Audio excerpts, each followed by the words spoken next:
Welcome to the P2E-Cast, sponsored by PlayToEarn.net with CopperPitch and K Street, your one-stop shop for crypto gaming news and everything you need to know about Play to Earn. Joining me today, K Street, my co-host. How are you doing? I'm doing great, great. Happy to be here. Happy to be doing this.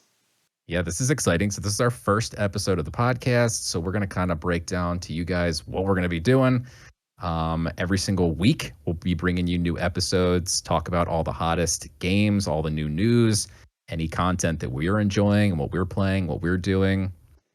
I'm Copper Pitch. I make content on YouTube, Twitch, and other places on the internet. I've been playing play to earn games I actually joined Gods Unchained 4 years ago.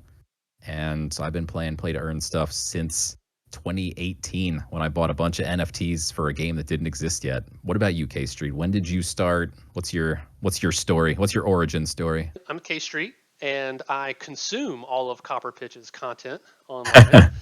I got into Gods Unchained probably about a year ago. Had been in crypto for a while. Started in 2017. Watched all of my fat stacks collapse in 2018. Which was tough, but didn't tap out, so held through, but didn't get into gaming until about a year ago. Gods Unchained, Okay. a big one. Also some other random ones, Lost Relics, a couple of odds and ends here and there. But yeah, really excited about a bunch of games coming out. Yeah, there's a ton of stuff coming out that just looks absolutely amazing. I made a YouTube video the other day with the top 5, and I have to say that Illuvium, like the overworld for Illuvium, looks absolutely unbelievable. Like triple A quality, like the graphics look insane. I think they put a trailer out for the overworld after I did my video, so it was like specific for the overworld, and it looks unbelievable. Yeah, it really is exciting. I'm excited to see that kind of quality coming to blockchain games because Yes. we haven't had it in the past. Yes, that is definitely true. There's a couple games similar, like Ember Sword and Guild of Guardians, kind of all in like that RPG kind of wheelhouse that all look pretty nice. Yep. And yeah, for the last couple years, it's been Slim pickings. yeah, that's a very nice way to say that. Thank you. That's not what I was going to say. But yeah, it's not been great, and I think it's led to a lot of people really disliking NFTs. There's a lot of hatred out there. And so I think that's one thing too in this episode that I'd like to touch on is just if you're new to the space, like why you shouldn't hate it, why you shouldn't run for the hills, why everything's not a scam. Yeah. I'm yeah, like that's like there's been so many kind of just cookie cutter, cut and paste, quote unquote, I can't even say games, like they're quote unquote games. They're more like click farms and that kind of thing. And I got into a big fight with somebody on Reddit the other day, Storybook Brawl, which I've been enjoying quite a bit. It's such a good game. But apparently they're going to be bringing crypto to their game. They were bought out by FTX. And so I went on Reddit and I made a post that said, just, hey, you guys don't have to be afraid. There's a lot of people that review bombed the game on Steam when they said they were switching to to have crypto in the game. And so the game had like a really, really low review when I went to download it, and I didn't know why until I read the reviews, and they were all the negative reviews were, how dare you add scam crypto to this game and stuff like that. So I tried to make a post and tell the people they're not all like that. There are a few games out there, not many, but there are some, and some people just did not want to hear it at all. So CopperPitch, I have a confession. Uh-oh. I saw that post. Oh no. And I saw the flames you were taking. I just couldn't jump in there to help you. I was like, this is just too hot. This is too hot. Oh no. I totally left you hanging. I'm so sorry. This podcast is over. I'm out of here. I can't even believe it. It was brutal. It was brutal. It was really sad. I honestly, I deleted Reddit after that. I was just like, I can't even, like, what is the point? These people just don't want to listen. Like, it's like talking to a wall. Like, they just did not want to hear it. And I will say, I'm someone who thought Bored Apes was a scam. Like I'm not big Mm, into the PFP, like NFTs. Like I get it, same. for 5-10 bucks or something, if it looks cool, great. But like thousands of dollars and stuff, I just complete rip. But the Yep. thing is, like NFTs and gaming just really fits. Yeah, it And like does. the first time, like I don't even remember which game it was, but Splinterlands or something like that, and it's like, oh wait a minute, yeah, actually for a collectible card game, this makes total sense. So I Mm. think I think there's real value there. Yeah, for sure. I mean, yeah, like I tried a few other games and yeah, I just like even the games that like not the scam games, but like just a few games like that I didn't quite enjoy myself personally, like Splinterlands. Like I still saw the value and I was like I almost bought into Splinterlands despite the fact that it wasn't a game for me personally, just because there's not much out there. Um, that was one of the things I said on the Reddit thread was like, like for like for like legitimate games, like, they're not gonna like be pay to win and like they're gonna try and, do things legitimate. And I got flamed for that. Like like every game Yeah, is a scam. And I'm like, what I'm talking about valid, like legitimate games, which I believe there's probably like five, like at this point. Like there's not you could probably count on one hand like actual legitimate play to earn games that like are out and have like good ecosystems that are like fully operable. Like even Gods Unchained barely fits into that category yeah, because it'd be a they're stretch. still waiting for their daily play to earn to show up and staking and stuff like that. But like they're getting there, and so games that are actually legitimate are far and few between. But there's definitely a lot of stuff coming soon, and even more things just coming online in general. Like one of the games recently that we were both playing is Vi Worlds, and like I streamed that game, and I had a blast. It Yep. was just fun. It's just it Yeah, no, just felt fun to play. it's a great game. You did it on your stream, and I don't know, was it like 20 or 30 of us on your stream just jumped in and knocking each other off of stuff? And for people who don't know, Vi Worlds is like a Fall Guys type of game, and it's just like a party game, and it was a lot of fun. And There was it doesn't hurt that they've paid me like, or I've won 100 IMX like doing their challenges and stuff. So Yeah, that's yeah, amazing that you could just like go into their Discord and then they have like what do they call them, let's plays or whatever, and yep, like every other day or so, and they just give away like 100 to 200 IMX. yeah, I and won now I think 20 IMX from that. yeah, so they do the raffle. They do a couple of prizes if you come in first, like on a race map or something. But it's just a lot of fun. You said 20 to 30 though, and that was offensive. It was 49 people. Yeah, it was. I think actually, didn't we break the server We before? did. We broke the Yeah, server. yeah, We broke the record for how many. There's only supposed to be 16 per yeah. And per they're an per. alpha, so don't. Yeah, Yeah. And then since then, like I'm really impressed with them because since that day, like they put out another update. Like that new. Did you see the new graphic update? Like it oh yeah, looks it really so does look much good. better. Oh my god. To be honest, I almost wrote the game off the first time I saw it because it just I you know, agree. but I stuck with it. The core was there. It was fun. And yeah, I mean they're working on like they've obviously delivered the new graphics, which look great. They're working on like shooter mode and all kinds of Mm. stuff. So I think it could be a lot of fun. Yeah, yeah, I agree with the almost writing it off the first time I saw it. Like I was like, I mean, the graphics are kind of not great, but like it seems fun, and it was a lot of fun when we played it with 49 people. Yeah. But yeah, once they did the graphic overhaul, it was just like, oh my god, yeah, now this game is like this could actually like legitimately be like a very very top tier quality game. Like it looks so good, and like they're very quick with the updates. They constantly are like posting like, or they have a roadmap. It like looks pretty awesome, and And the thing about yeah. Vi Worlds for people who are and I get the fear, the worry, the concern with play to win. But Vi Worlds is a great example of a blockchain game with no play to win elements, right? Like the NFT that you minted just makes your avatar look different, right? Like Yeah. it gives you no in-game advantage. But what's really cool is you can build a level that everyone else plays in, and that level kicks back royalties, or at least that's in the plans. Is if lots of people like the level you built and they play it, um, you get some kickback, which is, I mean, amazing. It's a lot better than you get from most other games that you play. And there's no Yeah. in-game advantage, so there's no play to win. Yeah, I like that. And like the fact that like I think that's how most quote unquote legitimate, as I was trying to explain in the Reddit Yep. thread, games should work is that the vast majority of the in-game items will be cosmetic. Like I tried to explain for Storybook Brawl, I said like, hey, you know, you could make they have like borders around like the player avatars, and currently they're only for people who pay, but they're not NFTs. And I'm like, you can make those into NFTs. You could have really cool borders. Like those are purely cosmetic. They wouldn't affect the gameplay whatsoever. I was like, oh, you could change like some of the cards. You can make the card art have parallax if you like, you know, purchase like, you know, the parallax whatever NFTs of the cards. Like there's We're so gonna many have a things. we're gonna have a drinking game, CopperPitch, and every time you say parallax in the pod, we're gonna all have to drink. Everyone's gonna get so wasted. It's irresponsible. Yeah. I No, I love totally get. parallax. I totally get what you're saying. It makes total sense.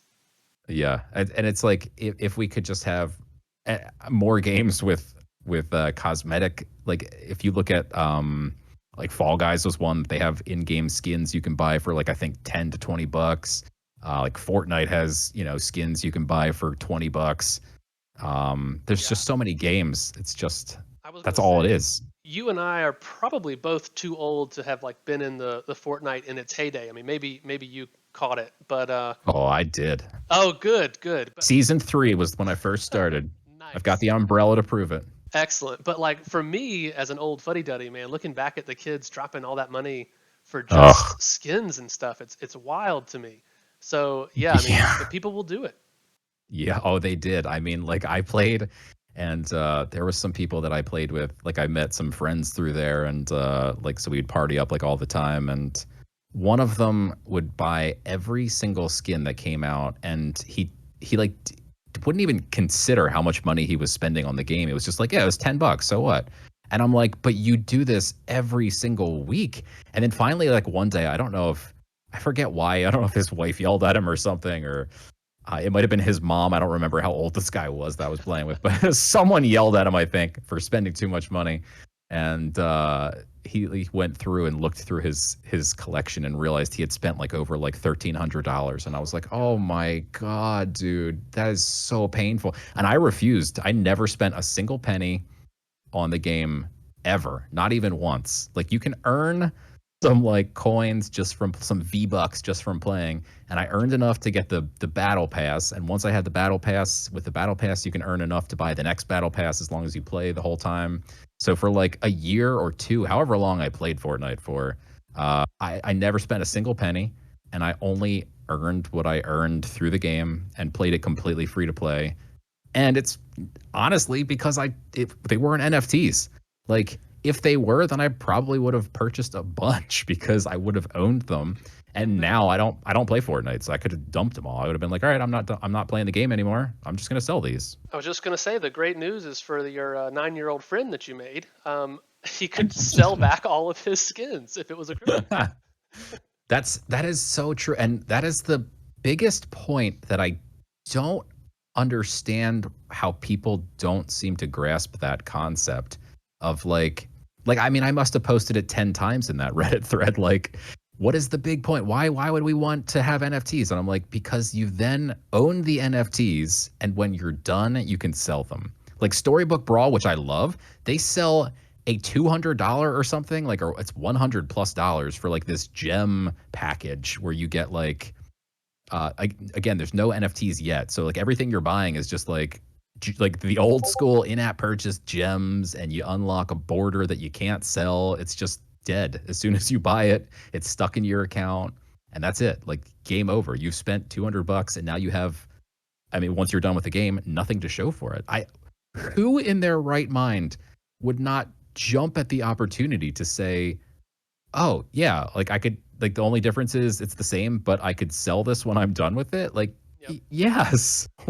So Who would say no to that? I went with the $5 option. So but yeah, Mm, it was like $100 option in there or something, and people pay it. it's Um, crazy. but yeah, Storybook Brawl, great game. I am terrible at it.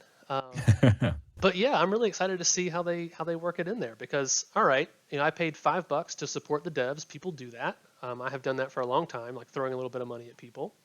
But if I had thrown $5 at like some kind of pack or something and opened it, and when I was done, I'd sell it to somebody else for $2. All right, yeah, wrecked, but Yeah. it's better than right now. Right, right. Even if it's like, oh, you could sell it, turn around and sell it for $2. You spent five. It's like, well, right now you spend five and you turn around and sell it for zero. So it's like, why would you be mad about this proposition? Like, it seems. I like your GameStop analogy about turning in used games. Mm, It makes a lot of yeah, sense, right? yeah. I mean, yeah. You're done with the game. You turn it in. You get some money back. Like that's, and yeah, you didn't get the full value back, but you recovered some of the value, and now you can use that. Like when I was a kid, man, that's all I did was GameStop. I'd wait till they had like a promotion where, turn in 3 games, get an extra $20 or whatever. And for like a full year, I would buy like one game in the beginning of the year. And for like a full year, I'd somehow be able to just like turn in a ton of games, use that money to buy a bunch of more new games, and then just Collect repeat the cycle. collect Coke cans to turn in for nickels. I, I never did that. Somehow I would take advantage of their promotions, and it was just Gotcha. like I'd always get free stuff. So like the fact that like they're now entering the NFT space is like super exciting for me, and probably most people our generation who grew up, going to GameStop, and it'll be interesting to see if GameStop like continues that type of like, could there be games, the full game itself is an NFT, and when you're done you could sell the NFT on the open market. And the cool thing about that to me is you could then have royalties on that NFT that go to the publisher of the game instead of GameStop taking the whole cut. You could actually say like, oh, okay, I purchased The Last of Us, and now Naughty Dog's going to get 40% of the royalties when I go to resell this NFT of the game The Last of Us. And like, yeah, it's a big cut. And again, I'm just spitballing, but whatever the cut is, it's kind of fair because the publisher is now going to actually get their cut of the secondary market, which they never did before. And people who are done with their game can sell their game. Like it should be. Like Yeah. when back in my day, you could sell your games. Back when we walked to school uphill both ways. Yeah. Yes. No, that makes total sense. I don't know the mechanics of how that works, but if it can be made to work, that would be awesome. Yeah, I mean, even if it's not like, exactly like that, it's just I just think there's a billion possibilities of how they could do it. It's just like the sky's the limit. It's truly they could do whatever they want, and they're GameStop, so they have like, the player recognition. Hopefully that'll bring players in. One of the things that the Reddit thread kind of attacked me about was, well, why not just use Steam's like they already have like a marketplace, which is an interesting argument. Like it's not one of the crazy invalid arguments of people who are just yelling like Yep. this is a scam. So it was like at least like a thoughtful argument, right? Like why not just use Steam's in-game marketplace where people can already like earn cards through games and then they can sell them and stuff like that. And I think like there's a number of reasons like that. Of course it's centralized, so if Steam ever goes down or whatever, you can't use their market. Two, that would mean every single person and company in the entire world would have to use Steam, Hmm. which obviously that's not feasible. Like if you want to build a game that's on PlayStation or, third party, whatever, like you don't want to just use Steam. And you'd have to like build your integrations all for Steam.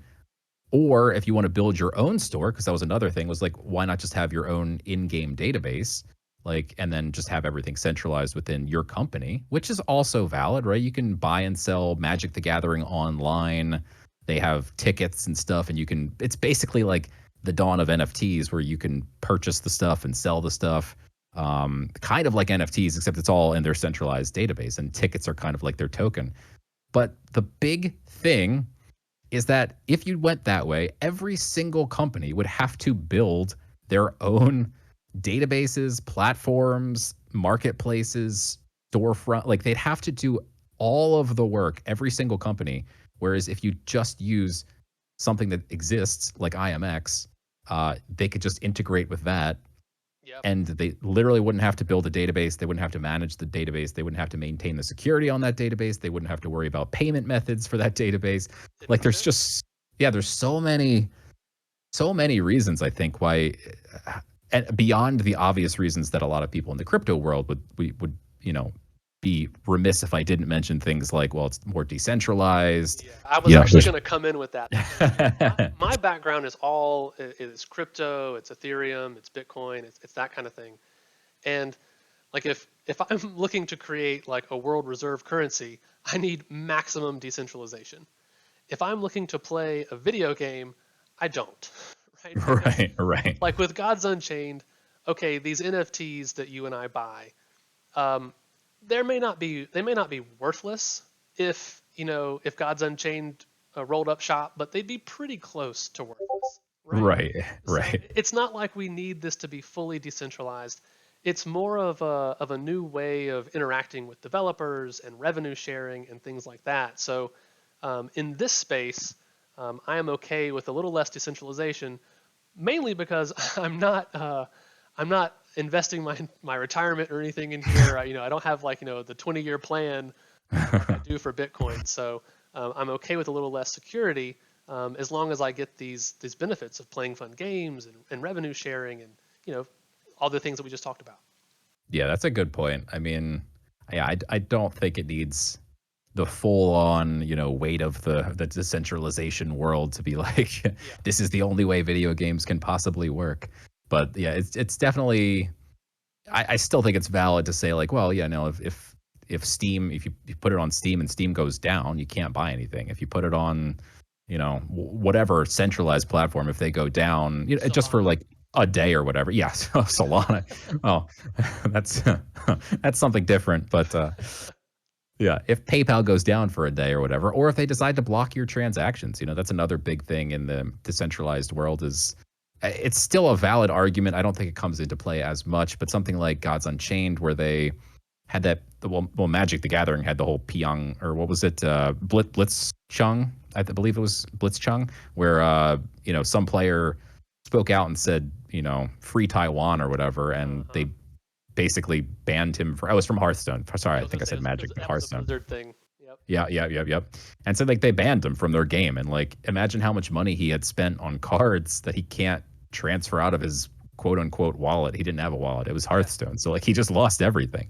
And so it's like I think that's also a valid argument that people kind of just say like like they kind of brushed that one off in the Reddit thread as well. And it was like I get that that's maybe not the strongest argument, but I still think it's very valid. It would feel horrible if you spent tens of thousands of hours and dollars on Hearthstone cards or any games cards, and then all of a sudden you just got banned like that. Hmm. You Yeah, I can't you mean, can't recover any value. crypto is still, I mean, we've been saying this since 2016, and the real OGs were saying it in 2013, but crypto is still pretty early. And I think it's going to be a lot easier to convert crypto enthusiasts to see the light in gaming than it's going to be to convert the gaming into seeing the crypto. Um, Hmm. but I think as the crypto market gets bigger and more people recognize the value, um, I mean, personally, I think crypto and gaming is just a perfect match.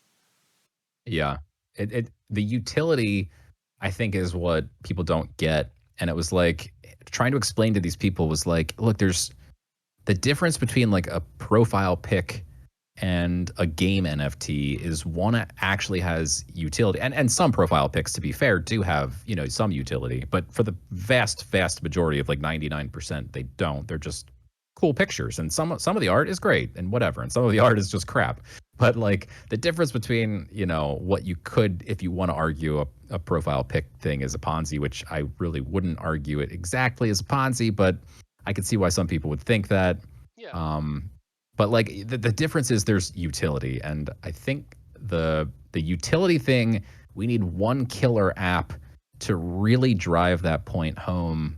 And once we have that one killer app, which it could be something that people are working on right now, it could be something that doesn't come out for 10 years. Hopefully it comes out soon. But there are, if it's Illuvium, if it's yeah, Steppen, if it's any number of things that we need something to penetrate into the mainstream.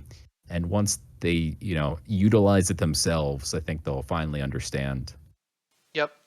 I also like that at least it seems to be a growing trend that crypto games are letting you get in for free, right? Like one of the main reasons that I didn't really start playing Splinterlands was because it was like, oh hey, $10 to get started, and it's weird because in my mind, like, I pay $50 or $60 for a game, but something about paying $10 to get into a crypto game and you don't know if it's going to be pay to win. I don't know. There was a mental block, but Right. like with Gods Unchained, you just install it. You get some really terrible starter decks, um, but but pretty quickly, you get some cards for free. There's cards for pennies online, right? Uh, Metropolis Origins. I think I picked up 30 cards for less than $1 or something like that, and Yeah, they have it's free decks as well. oh yeah, that's right. You're right. They do have free decks now. So yeah, you can just get in and get started and see if you like it and start earning. Yeah, I agree. I think that is going to be the big trend. Is you kind of need to have that free to play and also like a play to earn aspect. And I do think that having some type of NFT within those games that kind of triggers, I think the way that Splinterlands works, but I never did it, was that $10 thing you're talking about kind of enables you to earn. But I think you could play for free without paying the $10. So Okay. like, yeah, so maybe there could be some type of thing, that a mechanism that, you can play for free, you can earn money. Maybe you earn more money if you buy the NFTs or whatever the case may be, or if you just play long enough, or however it might work. But yeah, I think free to play is definitely going to be very important because, I mean, like you said, like Axie Infinity was one of the biggest, if not the biggest game, and maybe even still is by some metrics. But when I wanted to play it, it was, at the height of its popularity. Everyone was talking about it. It was like, I think it was $1,800 to buy 3 potatoes. Unreal. Unreal. And Yeah, there's no way you get started.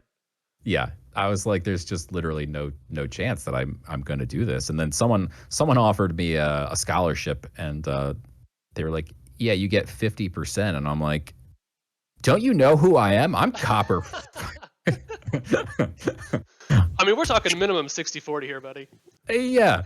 I was like, if I'm going to play for a penny a day, like I at least want 60% of that penny.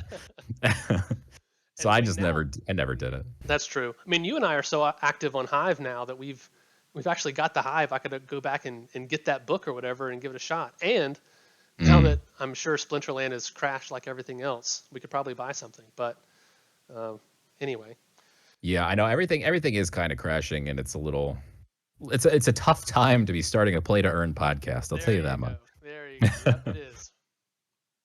But So I wanted to oh, make go ahead. sure. So I know we're coming up on our 30 minutes here, but I don't know if you wanted to talk about the IMX staking that's coming out at all. I know you got a YouTube vid, so I don't want you to do any spoilers, but something to kind of be excited about, right?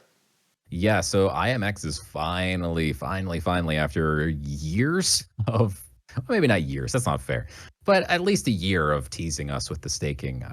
They finally have released a date, and that is July 1st. So there should be more news coming on that, but I do have a video coming out with kind of all the details, whether or not it's worth it. Um, it's hard to everyone's going to have different value propositions, and so the video is a little tough to kind of tell people whether or not they should buy into it or not. But my ultimate, I'll spoil it. Here it comes.